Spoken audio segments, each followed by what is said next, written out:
شكرا سادة الدكاترة الأفاضل. أعذروني مش نقدم المداخلة باللغة الفرنسية، لكن واحد من الأصدقاء والزملاء سأتولى بنفسي الترجمة فوريا. Alors, je suis là pour. أنت تسكت. Bon, on peut commencer. Bien, alors, je suis très content d'abord d'être parmi vous et je sens l'obligation morale de remercier d'abord Cizoël parce qu'il était la première personne à m'inviter dans une manifestation scientifique pour réfléchir un petit peu sur la réforme universitaire. Et puis je remercie également mon ami Hafsi Boudiouf, directeur de l'Institut de sport et d'éducation physique d'Orsal Saïd, qui m'a aussi poussé à encore étoffer cette réflexion sur la réforme universitaire.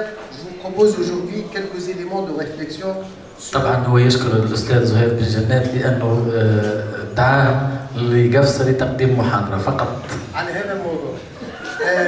Alors, je vais vous parler, comme je disais tout à l'heure, des défis, si vous voulez, que à travers une petite étude, nous considérons que les instituts supérieurs d'éducation physique et sportive sont aujourd'hui dans l'obligation de relever, ou en tout cas de développer quelques réflexions sur les problématiques que j'ai évoquées. Et j'intitule ma présentation les ICEP du sport face à l'emploi, à l'employabilité et au métier.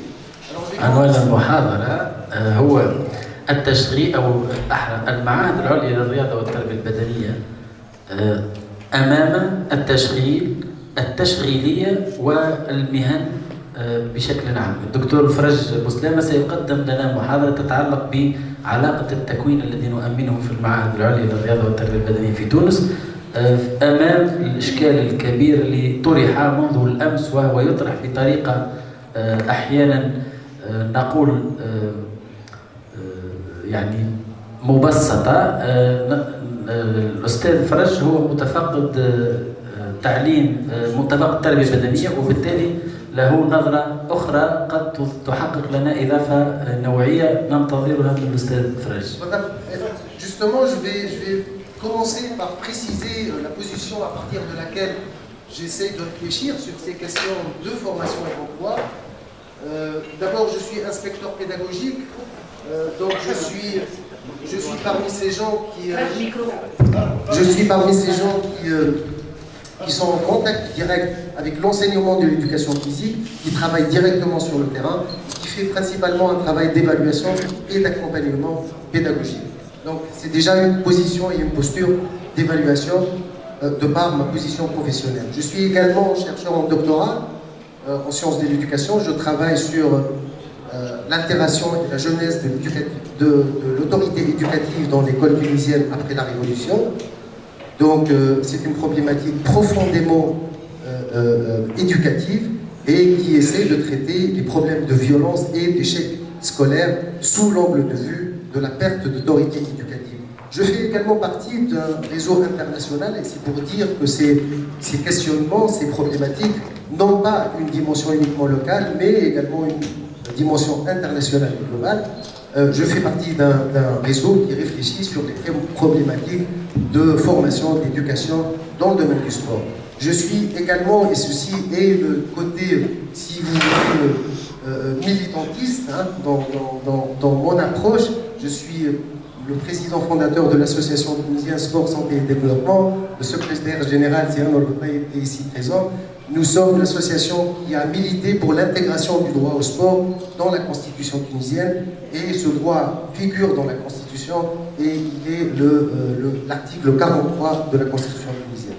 Donc tout ce que je vais présenter est un petit peu, ce n'est pas uniquement académique, il y a de l'académique probablement dans la méthode, dans l'organisation probablement, j'aurais pas la prétention de l'affirmer, mais il y a aussi ce côté d'évaluation de pratique et certainement le côté subjectif. Le premier élément que je vais évoquer est les ICEP face à l'emploi.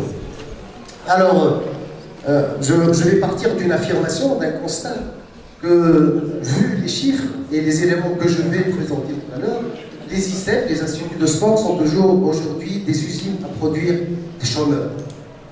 Et cette situation, elle a évidemment des conséquences sociales, politiques et professionnelles et économiques. Cette situation aussi, il y a le revers de la médaille, elle crée une certaine crise d'identité dans le rôle, elle interroge les institutions de formation universitaire dans le plus profond de leur rôle. Est-ce qu'ils sont là pour être des processus d'augmentation, d'amélioration des gens? Est-ce qu'ils devraient faire partie de cet ascenseur social qui permettrait l'emploi, les réussites, l'intégration des gens, ou alors leur donner des diplômes sans pour autant pouvoir avancer dans la vie? Évidemment, cette situation d'échec, elle coûte très très cher. Je vais essayer de la confirmer à travers les chiffres. Alors, nous avons en Tunisie globalement 5 spécialités de formation dans le domaine des activités physiques et sportives. Il y a les enseignants d'éducation physique, les entraîneurs de sport, et puis on a formé à un certain moment des dirigeants sportifs, on a formé à un certain moment des gens habilités à diriger le sport pour tous, le fitness qu'on appelle, et puis il y a une filière de formation dans les activités physiques adaptées. Alors, le total des gens qui travaillent dans le secteur est de 12 259. Nous avons aujourd'hui 5 807 chômeurs. Donc ça représente 50% de taux de chômage. Ce chiffre indique que ce chômage n'est pas contextuel, comme l'évoquait le professeur, c'est un chômage structurel et qui est le résultat de changements économiques, sociaux, culturels, professionnels qui n'ont pas été traités, qui n'ont pas été résolus au bon moment et qui font qu'aujourd'hui nous avons un taux de chômage très élevé et un chômage structurel difficile à gérer. Alors pour donner une petite idée sur l'ampleur et la gravité de ce problème, je peux vous affirmer de par les informations que nous avons et la position que j'ai, que le ministère des Sports ne peut pas recruter plus que 300 personnes par an. Donc, sachant que cette année-là, et chaque année, il y aura 900 nouvelles diplômés dans le domaine des activités physiques et sportives. Alors, si on fait un petit calcul, ceux qui auront leur diplôme cette année ne pourront être recrutés qu'en 2038.